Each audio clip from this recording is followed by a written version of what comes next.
Disrespect is never an accident. It is an experiment. A cold, deliberate, methodical experiment conducted on your psychology in real time by someone who has already decided that you might be the kind of man who can be tested. They are not attacking you. They are measuring you, applying calculated pressure to the load-bearing walls of your self-possession to locate the exact point where the structure begins to crack. The insecurity you buried, the approval you still need. The wound you covered with discipline but never actually closed. They press, they watch. And when you react, when your jaw tightens, when your voice climbs half an octave, when you reach instinctively for the defense of a man who has been genuinely threatened, the experiment concludes.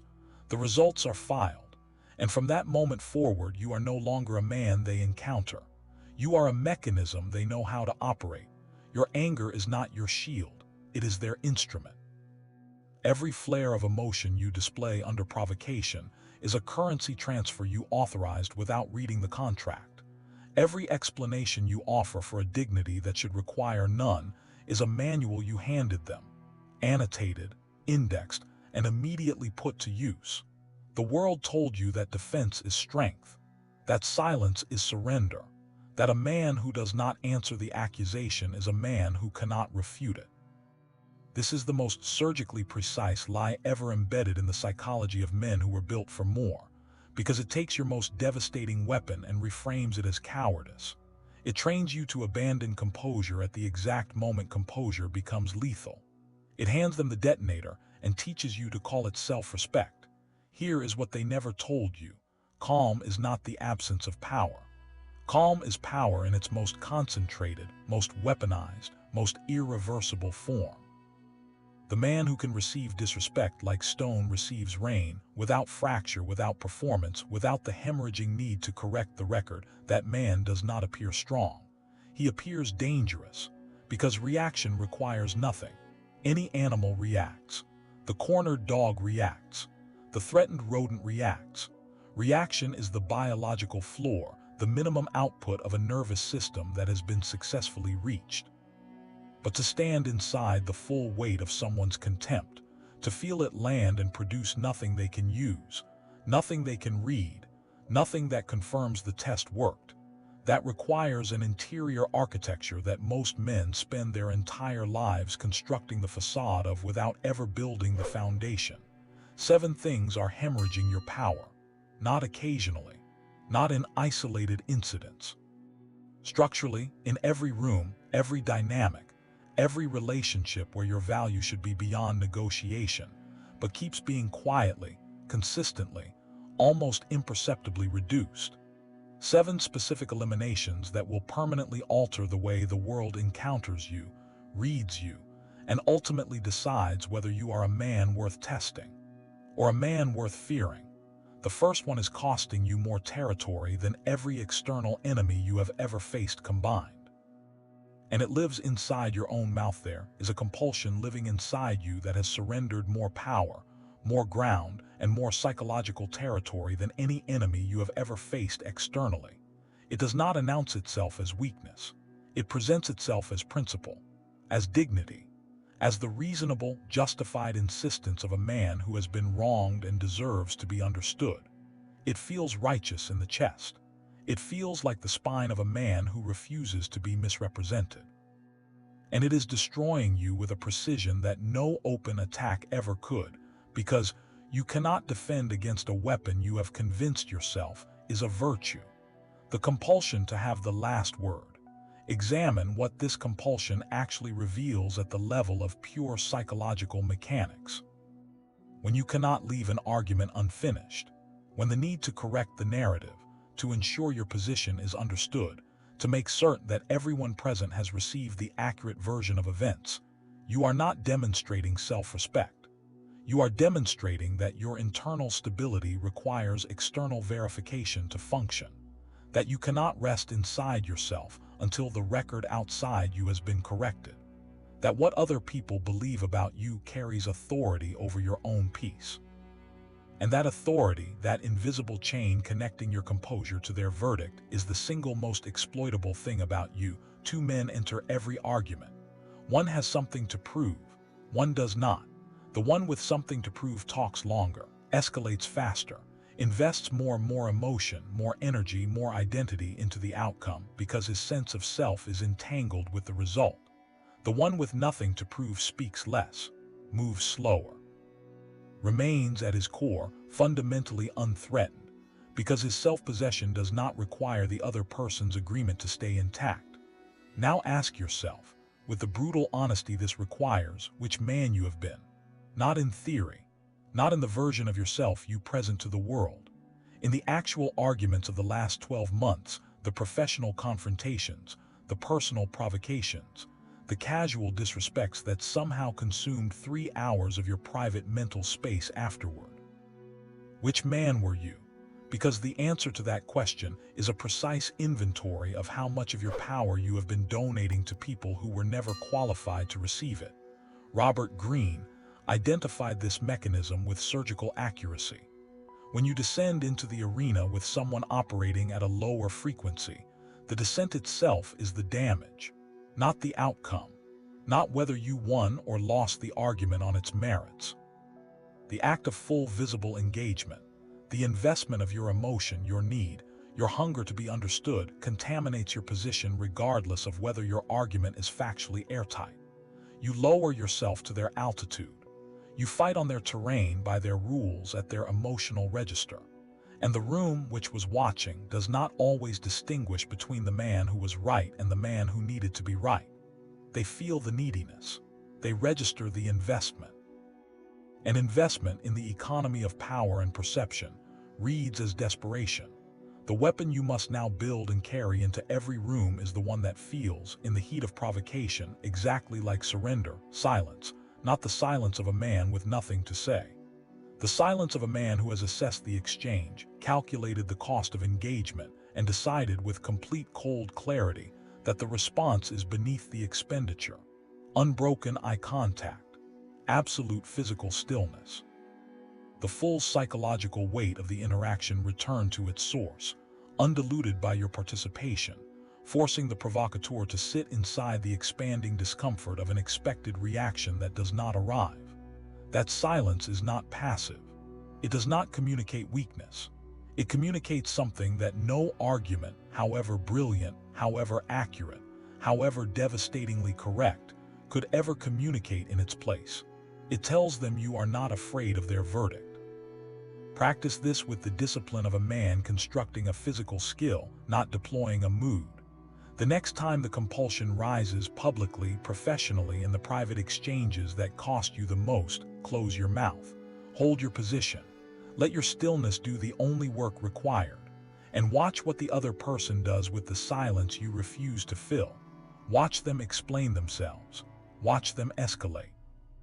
Watch them retreat into the discomfort of a script that required your reaction to function and received nothing.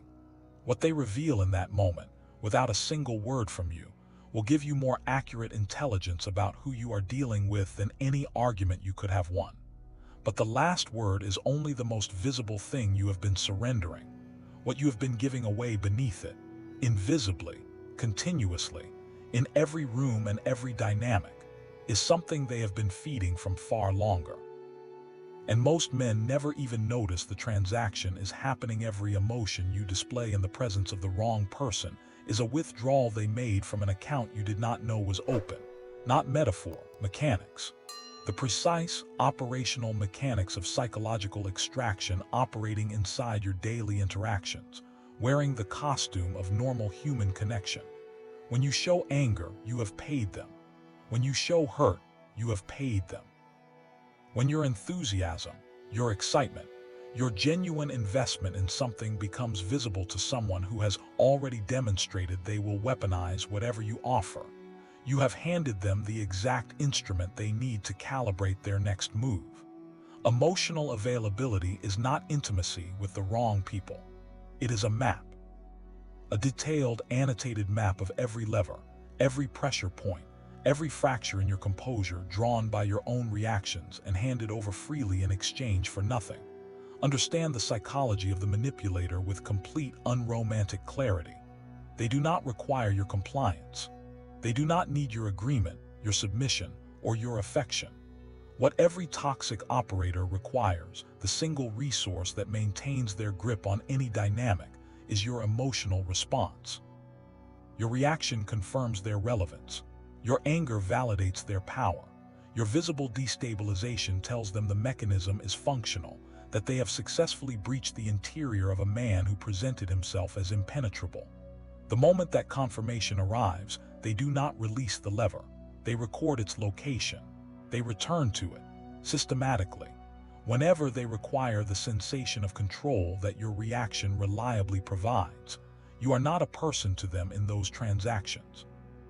You are a resource, and resources do not decide when they are consumed. This is where most men make the fatal error. They attempt to solve this with performance. The visible, theatrical withdrawal that announces itself, the cold shoulder that communicates hurt, the deliberate silence that screams investment, the conspicuous distance that broadcasts exactly how much the provocation landed. This is not protection. This is a different emotional display with the same fundamental flaw. It still gives them something to read. The provocateur does not require your warmth. They require your signal, any signal, positive or negative engagement or visible retreat. As long as you are producing a readable emotional output, you are still functioning as the resource they require. The ghost protocol is something categorically different. It is not coldness. It is not performed indifference. It is not the dramatic withdrawal that still carries the fingerprints of a man who is deeply, privately affected. It is the complete interior evacuation of investment, the cultivated capacity to be physically present, functionally operational, superficially normal, while having removed every accessible layer of genuine emotional response from the transaction entirely. You are in the room. You execute your function. You maintain the surface. But the interior terrain they were feeding from, the live, reactive, reachable psychological territory they had grown accustomed to accessing, is gone. Not hidden, not suppressed, relocated entirely beyond their reach. And that absence, that specific quality of unreachability that they cannot name or penetrate, produces an experience in the manipulator that no confrontation ever could. Watch what happens when the provocation stops producing a result. First, they escalate. The mechanism worked before. The problem in their model is insufficient pressure. They push harder, probe deeper, deploy the more sophisticated triggers, the ones that worked before, the ones aimed at the specific fractures they mapped during the period when you were still available. When that fails, when the escalation produces the same absence, something shifts in their behavior that is more revealing than anything they would ever voluntarily disclose. They destabilize, not because they miss you, not because they value the dynamic, but because your emotional unavailability has removed the resource they were extracting and replaced it with a mirror, clean, cold, and unforgiving, that reflects back exactly what they are. And what they are, seen without your reaction softening the image, is something most toxic people cannot tolerate for long. Execute the ghost protocol as policy, not as revenge, not as a performance of strength for external consumption. As a permanent administrative decision regarding who has access to your interior, made quietly, maintained absolutely, and never explained to the person it concerns. You are not withholding your emotions to wound them. You are reclaiming psychological territory that was never theirs to occupy. You are reinstating the perimeter between your inner world and their reach, not with a declaration, not with an ultimatum, not with the kind of formal announcement that is itself an emotional transaction. Simply with the quiet, total, irreversible removal of the signal they have been navigating by. Be in the room. Execute your function. Return nothing they can use. And understand that the silence inside you, the place they used to reach and can no longer locate, is not emptiness. It is the most fortified ground you will ever own. But emotional availability is not the only wall you have failed to build. The next elimination exposes something that will make the people around you profoundly, viscerally, uncomfortably aware of exactly what they are standing in front of. And it requires you to stop doing something you have been trained since childhood to believe is a sign of strength. A king does not write a thesis justifying the existence of his walls. He does not convene a council to present his reasoning, gather consensus, or construct an emotionally considerate explanation for why the castle has fortifications. He does not soften the architecture of his defenses with footnotes about his personal history or his need to feel secure. The walls exist.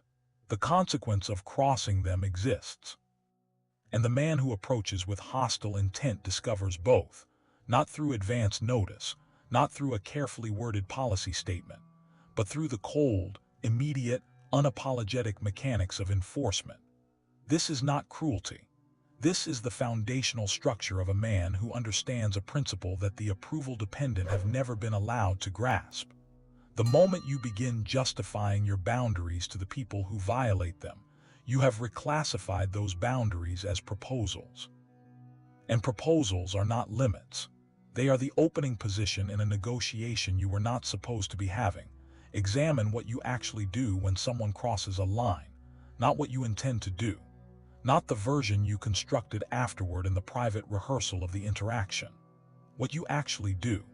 The probability is high, because this is the deeply conditioned pattern of men who were taught that being understood is the prerequisite to being respected, that you explain yourself. You build a careful, reasonable, emotionally calibrated case for why the boundary exists, what it means to you, why you need the other person to understand it and honor it. You present your reasoning. You wait, visibly, for the verdict. And in doing so, you have handed the gavel to the person who just violated your standard. You have appointed your transgressor as the judge of whether your standard is legitimate. And no man has ever won a trial in a court where his opponent controls the bench. Here is the dark psychology that operates beneath every over-explanation, and it is more precise than most men are willing to hear. When you justify a boundary, you are not communicating your position. You are communicating your doubt. You are signaling, not with your words but with the act of justification itself, that you are not entirely certain the limit is reasonable, that you require their understanding to feel authorized to enforce it, and that with the correct application of pressure, logic, or emotional leverage, the boundary is potentially negotiable. Toxic people do not process your explanation as context. They process it as a gap, a measurable space between what you declared and what you actually believe, and they are extraordinarily precise at locating and widening that space. Every sentence you use to defend your position is additional material for its dismantlement. Your essay on why you deserve respect is the manual they use to erode it more efficiently. They do not need to overpower you. They simply need to outlast your justification. The Stoic solution is not elaborate. It does not require a speech, a confrontation, or any form of dramatic declaration that transforms your limit into a performance they can critique and dismantle. It requires one thing: action. Clean, immediate, consequence-based action that communicates the boundary without requiring their agreement, their comprehension, or their emotional comfort with the outcome. You do not tell someone repeatedly what you will not tolerate.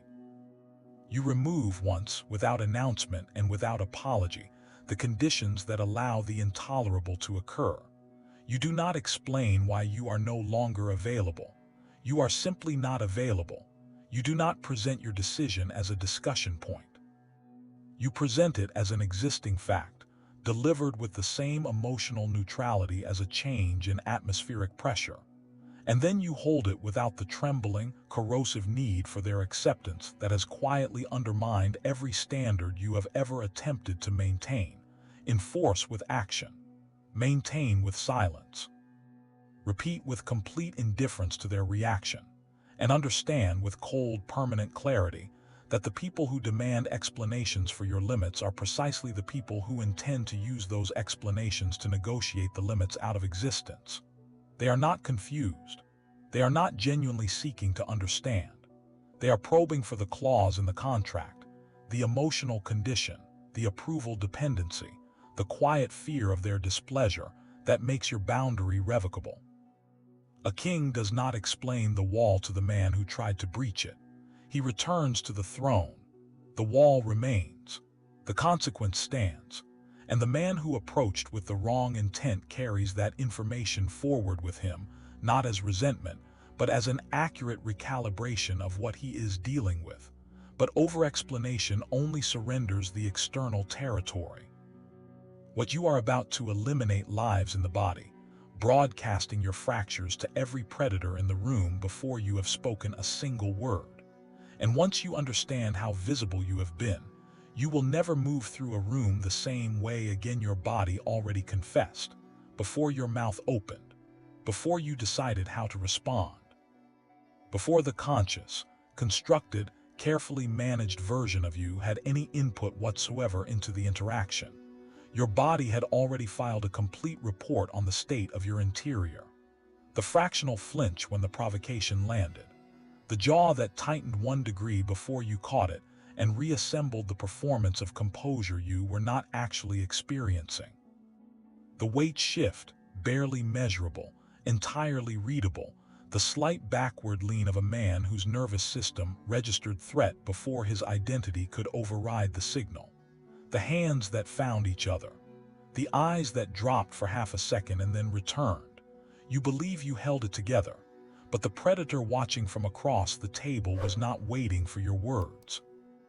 They were reading the milliseconds, the raw, unscripted interval between provocation and recovery. And in those milliseconds, your entire psychological architecture was visible to anyone trained to look. Understand what involuntary physical reaction communicates at the neurological level of human perception. When your body responds to a threat before your mind can govern it, you are transmitting something ancient and unmistakable, that the attack registered. That it found interior territory worth disturbing.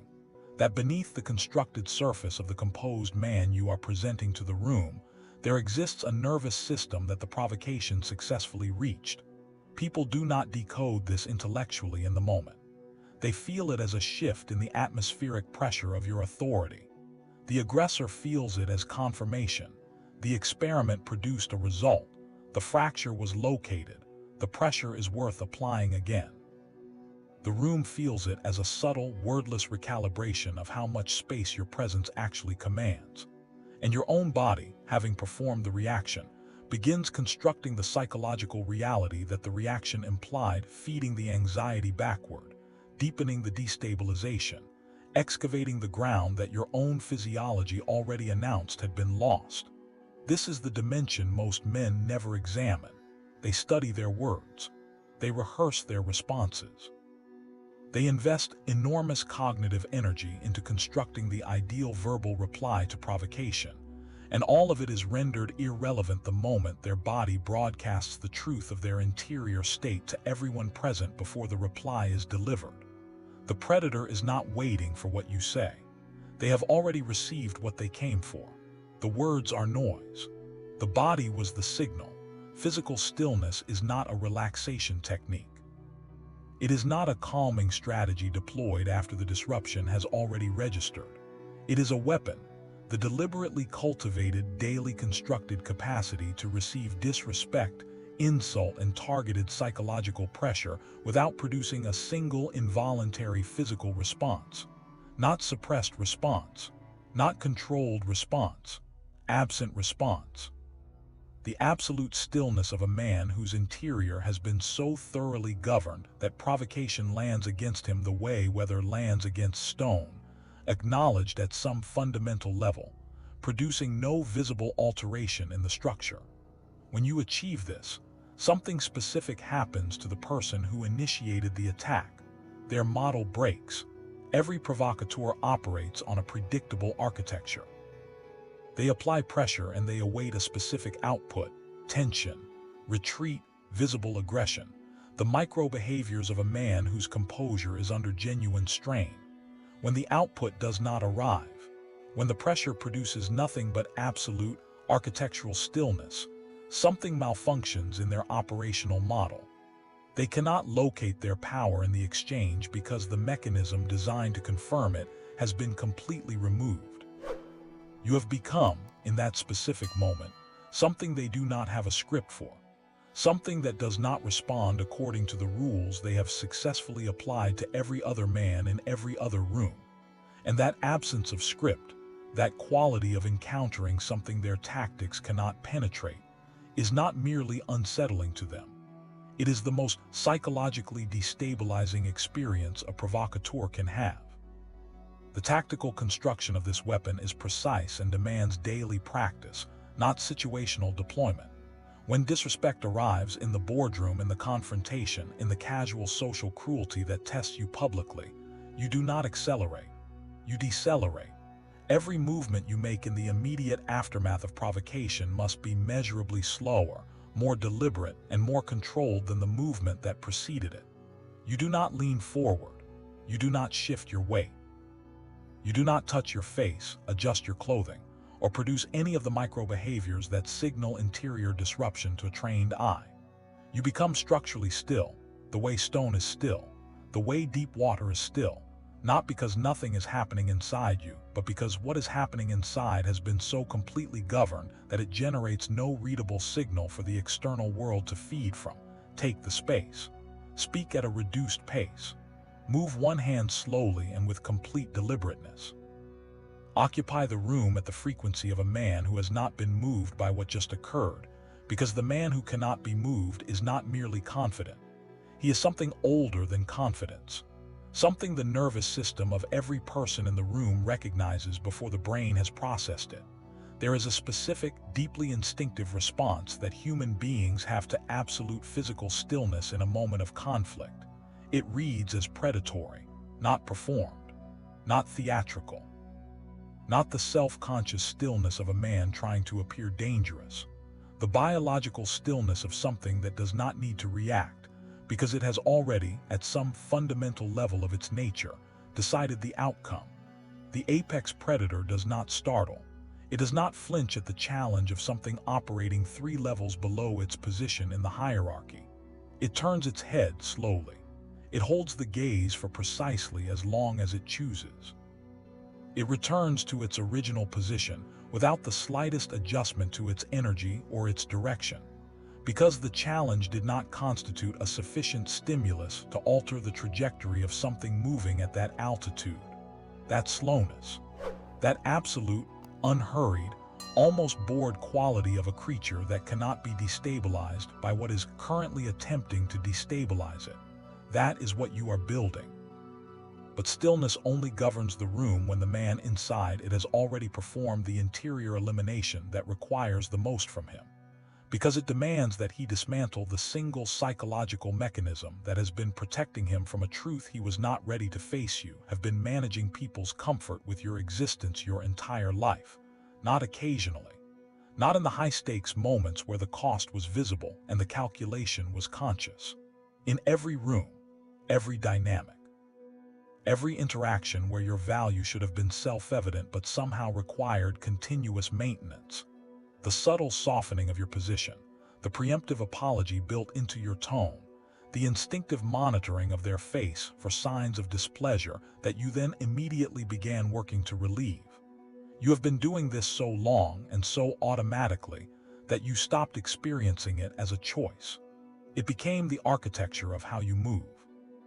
The default operating system of a man who learned, somewhere early and somewhere deep, that the most dangerous thing in a room was someone's disapproval, and that the correct response to that danger was adjustment. This is not a personality trait. It is a control system, installed without your consent, operated without your awareness, and exploited with extraordinary efficiency by every person in your life who discovered it before you did. Examine the precise mechanics of how this vulnerability functions as a leash. You enforce a boundary, cleanly, correctly, from a position of genuine authority, and then you watch their face. The displeasure registers on their expression and something specific happens in your chest, not pain exactly, but a particular quality of discomfort that demands immediate resolution. So you soften the enforcement. You append an apology to the limit.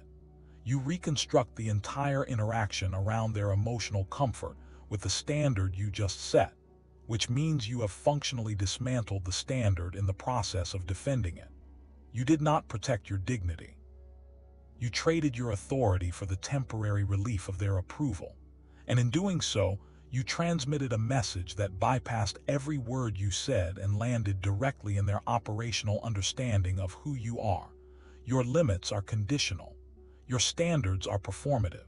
And the correct response to your enforcement is a visible display of displeasure, because displeasure works. You proved it works.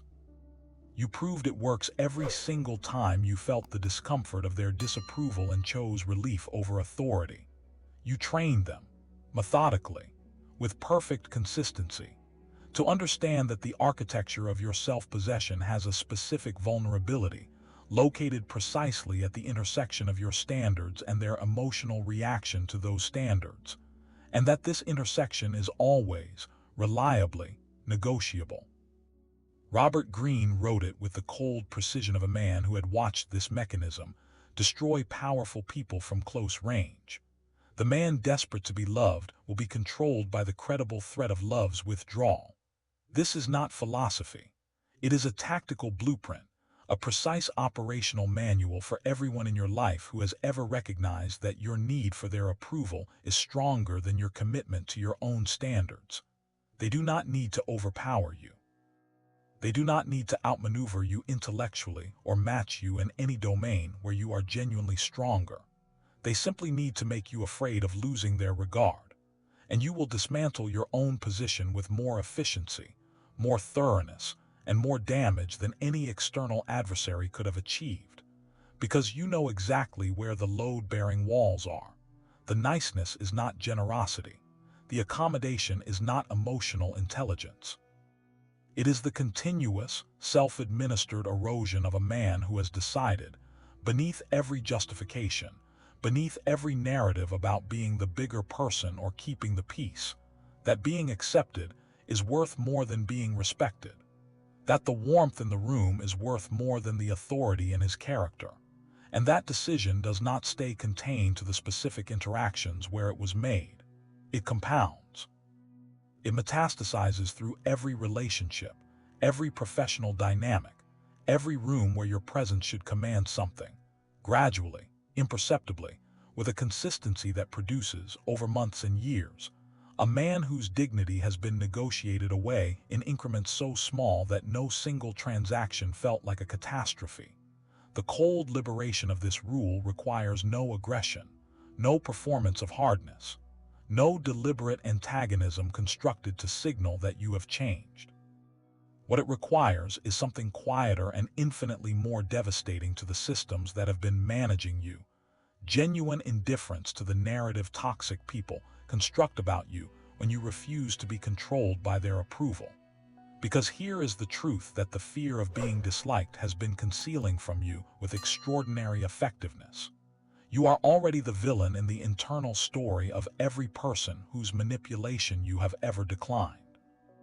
You are already difficult, cold, arrogant, or ungrateful in the private narrative of every individual whose access to your emotional availability you have restricted or removed.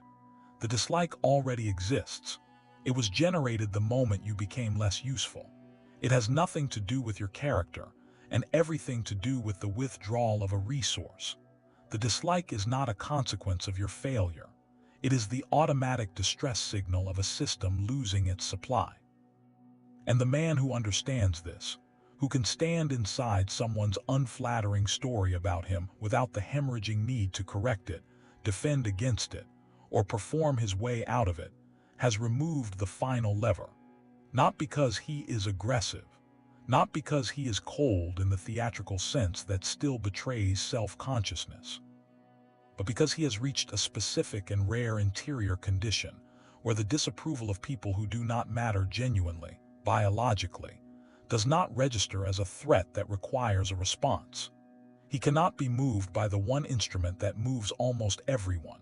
And a man who cannot be moved by disapproval is a man who cannot be steered, cannot be managed, and cannot be reduced by anyone operating below the altitude at which he has chosen to live. But the fear of being disliked only controls you from the outside. What you are about to eliminate has been operating from within, quietly, systematically corrupting your judgment long after the people who wounded you have left the room. And until you surgically remove it, every wall you build will have a door they never needed permission to open you or handed a corrupted definition of forgiveness.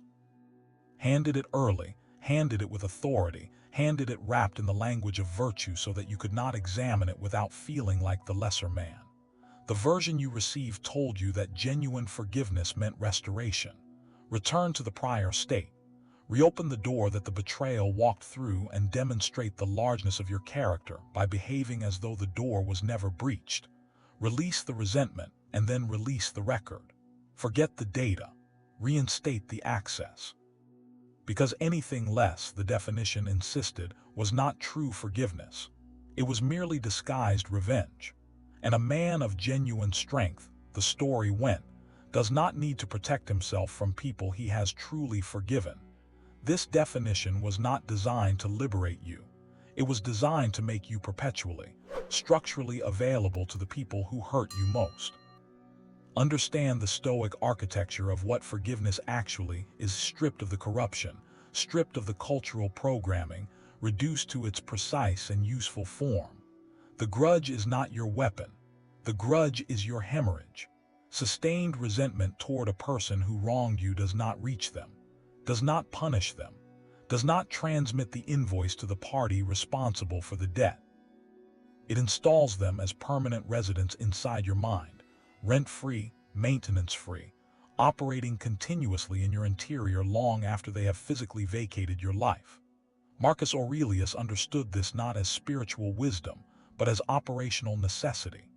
The man consumed by resentment has delivered his enemy a victory that no confrontation could have produced: unearned access to his focus, his energy, his cognitive resources, extracted daily without the enemy's presence or effort.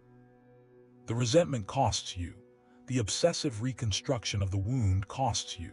The rehearsed confrontation that never happens, the perfect response you were not present enough to deliver, the continuous replaying of the event in search of the moment where you could have prevented it, all of it costs you. In currency, you cannot recover. Against a debt the other party has never acknowledged and will never settle. You are conducting an extended, exhausting, deeply private war against someone who has, in most cases, already moved on. And the battlefield is entirely inside you, so you release it, completely, surgically. Not for them, that framing is irrelevant and sentimental. For the cold, precise preservation of your own interior resources. You process the event with analytical detachment rather than emotional rehearsal. You extract whatever tactical intelligence it provides about the nature of the person who revealed themselves, because every betrayal is a revelation, and revelations have value when processed correctly. You identify what the event told you about their character, their capacity, their ceiling.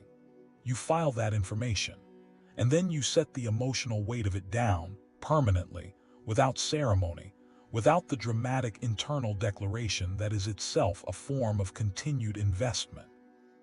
This is the internal act of forgiveness, and it ends precisely there. Because what forgiveness is not, what it has never been in the architecture of a man who understands how power actually operates, is the restoration of access. Access is a separate transaction entirely. Access is not a moral obligation. Access is not owed to anyone who apologizes with sufficient apparent sincerity or waits a sufficient period of time before presenting themselves at your door with an expectation of reinstatement. Access is earned through one criterion, and one criterion only: demonstrated, consistent, verifiable behavioral evidence that the person is capable of operating within your standards. Not words, not apologies. Not the emotionally compelling performance of remorse that temporarily disarms your discernment. An apology is a linguistic event. Behavior is data. And you are a man who has learned, at significant personal cost, to base his decisions on data. Cut the access cleanly. Without the dramatic announcement that transforms your boundary into a speech they can critique, negotiate, and emotionally leverage. You do not owe anyone a formal declaration of their removal. You do not owe them a closing argument, a list of their offenses, or the cathartic confrontation that would give them one final opportunity to reframe the narrative in their favor. You reorganize the architecture of your availability, quietly, permanently, without the emotional ceremony that would reveal the decision is costing you more than it should. The internal work is complete. The resentment has been released. The data has been filed. And the access has been restructured accordingly, not as punishment, not as revenge, but as the simple administrative consequence of what the evidence supports. They are forgiven. They are understood. They are finished. These three things coexist without contradiction in the mind of a man who has built the interior clarity to distinguish between releasing a wound and reinstating a vulnerability, between processing a betrayal and erasing the intelligence it provided, between the emotional freedom of genuine forgiveness and the strategic blindness of pretending the event did not generate permanent, actionable information about the person who created it. Forgive everything internally. Grant access to nothing that has not been rebuilt from the foundation, not from their promises, not from their apologies, not from the version of themselves they present during the period when reinstatement is what they require, but from the slow, accumulated behavioral evidence of a person who has actually changed the architecture that made the original betrayal possible. Because the most dangerous people in your orbit are not the ones you hate. Hatred at least keeps the eyes open. The most dangerous are the ones you have forgiven back into proximity, back into the room, back into the circle, back into the position from which they first operated without the evidence that would justify the return. They are not malicious in your revised perception. They are familiar. And familiarity in the absence of evidence is the most sophisticated form of vulnerability a man can carry. It does not announce itself as weakness. It presents itself as the largeness of his character. And it will be used against him, again, with the same precision as the first time. And the knowledge that he forgave it once here is the admission that will cost you the most to make, and the one that will liberate you the most once it has been spoken into clarity. The person who disrespected you is still living inside your mind, not in the moment of the offense, but after, in the hours when you are alone. In the private reconstructions where you edited the interaction, where you recovered the response you did not deliver, where you scripted the version of events in which your dignity remained uncompromised and your comeback was perfect. You are still in the room with them. You are still in the conversation. The physical separation is complete, but the psychological proximity is undisrupted. And as long as that remains true, you have not escaped the disrespect. You have internalized it. You have relocated it from the external exchange to the interior of your own mind, where it now operates without their presence and at your own continuous expense. You became your own oppressor, and you did it because beneath the anger, beneath the wounded pride, beneath the justifiable hurt, there exists something you have not yet been willing to examine directly. You still want something from them, their acknowledgement, their retraction, their admission that you were worth more than the treatment you received. Their apology that transforms the wound into something explicable, something that makes sense, something that would allow you to stop seeing the event as a referendum on your actual value. And that wanting, that quiet, persistent, humiliating wanting of a man still seeking validation from the exact source that withheld it, is the chain they no longer even have to hold. You are holding it for them, gripping it, maintaining it, refusing to release it, because release would require you to accept something you are not yet prepared to accept, that they will never give you what you need, and that the absence of their validation is not a sign of your deficiency. It is simply the consequence of them being someone incapable of delivering it. The eradication of this attachment begins with a single cognitive operation that the undisciplined mind resists because it feels uncomfortably close to denial, but is in precise fact the most accurate recalibration you can perform. You must reduce the disrespecter to their actual size, not the scale they occupy in your injured psychology, inflated by the wound, magnified by your ongoing investment in their judgment. Their real, objective, unaugmented size in the actual hierarchy of your existence. Strip the emotional charge and examine them directly, Who are they without the significance your reaction assigned them? What have they built? What have they overcome? What do they carry in terms of wisdom, in terms of capability, in terms of the kind of achievement that would qualify their assessment of your value as anything more than the projection of their own internal architecture onto the nearest available surface?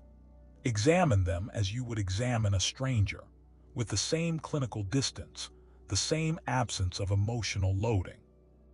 And in most cases, if you conduct this examination with genuine honesty, the accurate answer will be something almost unbearably deflating. Not about you, about the source you have been allowing to determine your emotional state. You have been destabilized by the opinion of someone who has not earned the authority to have one. Someone operating at a frequency you have already, in your better moments, transcended. Someone whose judgment about your value carries no weight in any domain where actual value is measured, and yet you have been carrying it as though it were an indictment, a prophecy, a truth that requires either vindication or acceptance. Reduce them, not with contempt. Contempt still requires energy, and contempt still grants them relevance. Reduce them with the cold, almost bored precision of a man recalibrating his instruments for accuracy.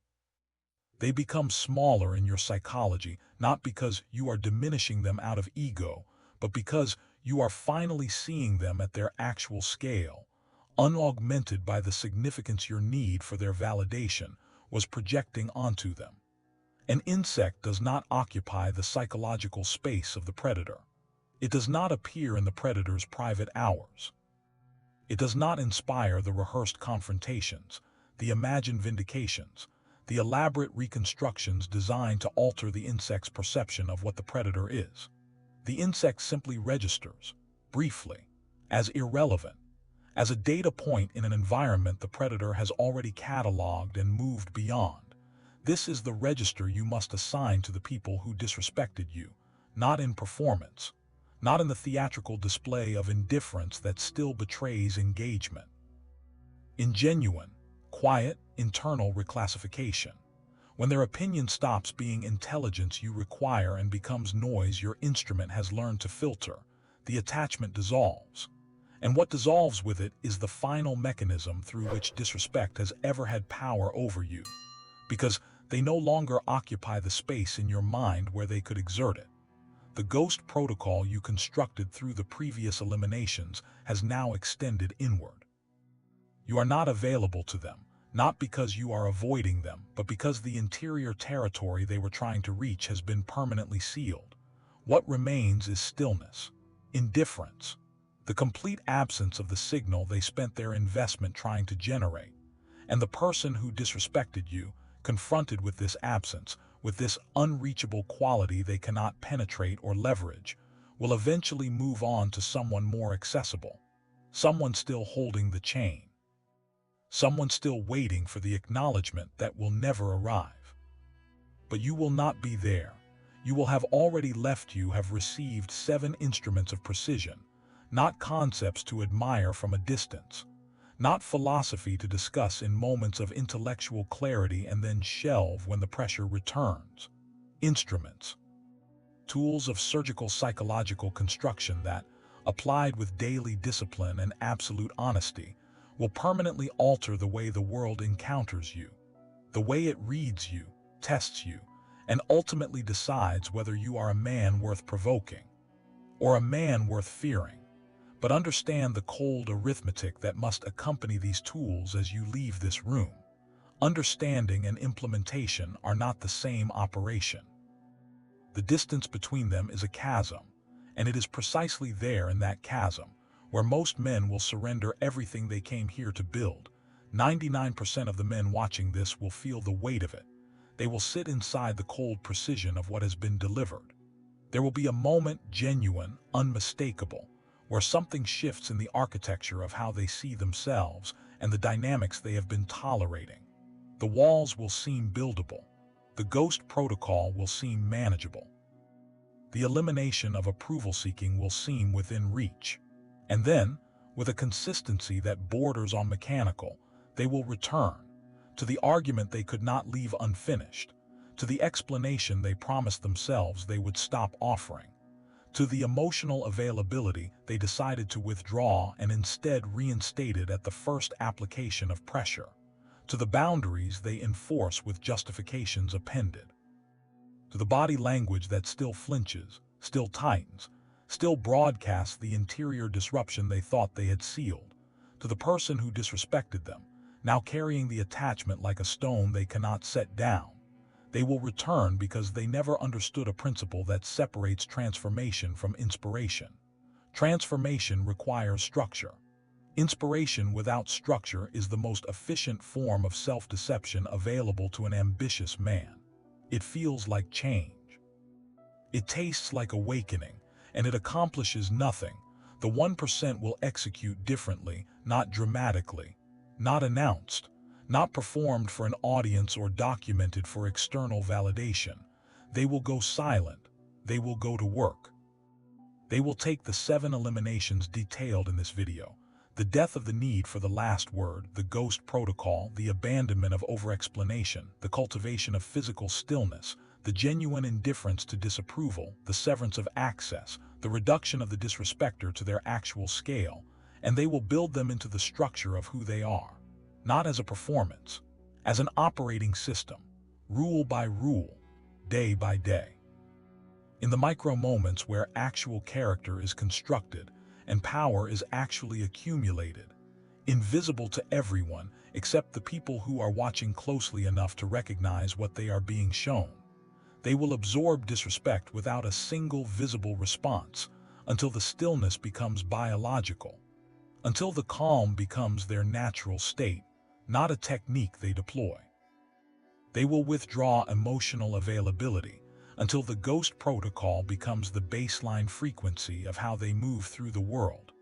Present but unreachable, functional but inaccessible, visible but fundamentally unavailable to the extraction attempts that worked on every previous version of them.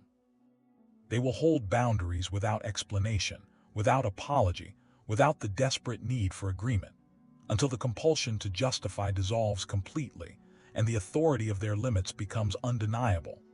They will move through rooms with the physical precision of a man who cannot be moved, until the people around them feel something shift in the atmospheric pressure, something ancient, something that registers in the nervous system before the mind has processed it. They will reduce their tormentors to size. Not with cruelty, with accuracy, with the cold, clinical eye of a man who has finally stopped assigning significance to sources that do not warrant it. And the attachment will dissolve, not dramatically, not in a moment of epiphany, but through the consistent, daily practice of remembering that the person who wounded you is simply a person, smaller than you thought, less important than you believed, incapable of what you were still hoping they would become. These men will become untouchable. Not as a destination they arrive at one day, as a daily architecture they choose to inhabit, as a structure they build brick by brutal brick, in silence, without announcement, without the need for recognition or understanding. And the distance between them and the men who chose comfort will compound over months and years until it becomes a canyon so vast that the two groups will cease to speak the same language entirely. The comfortable men will remain reactive, manageable, available. Men of genuine intelligence and legitimate potential who discovered, too late or never, that they could not withstand the silence that separates potential from power. They will keep explaining their boundaries to the people violating them. They will keep arguing with people who have already decided what they believe. They will keep carrying the resentment that poisons them. They will keep reopening access that destroys them. They will keep craving the validation of people who have demonstrated, repeatedly and without ambiguity, that they are not qualified to provide it. They will do this not because they are weak, but because they never built the structure that makes a different choice feel possible. And that structure is what this channel exists to construct. For the men who stay, for the men who apply it, for the 1% who understand that transformation is not inspiration followed by inaction. It is discipline followed by invisibility. It is the daily, private, unsexy work of becoming something that the world cannot diminish because the world has no leverage. The ghost protocol is not a metaphor. It is your new operational baseline. Subscribe. Not for the content, for the construction. For the daily architecture of a man who is systematically becoming untouchable, a mind that cannot be destabilized, a character that cannot be negotiated, a presence so thoroughly fortified that disrespect does not merely fail to land, it fails to launch. The world will test you, they will probe, they will push, they will deploy every lever they have learned works on men. And when nothing arrives, when the mechanism produces no signal, when the pressure generates no visible fracture, when the provocation meets nothing but stillness and indifference, they will eventually stop testing. Not because they respect you yet, but because you have become, to them, a different kind of problem. Something that does not respond according to the rules. Something that operates at an altitude they cannot reach. Something that has decided, permanently and without apology, that their approval is no longer currency and their disrespect is no longer information. This is where power lives, not in dominance. In detachment, not in conquest. In indifference, not in victory. In the architecture of a man who has simply decided he is no longer available for the games that used to consume him. Secure your place in the 1%. The cold work continues.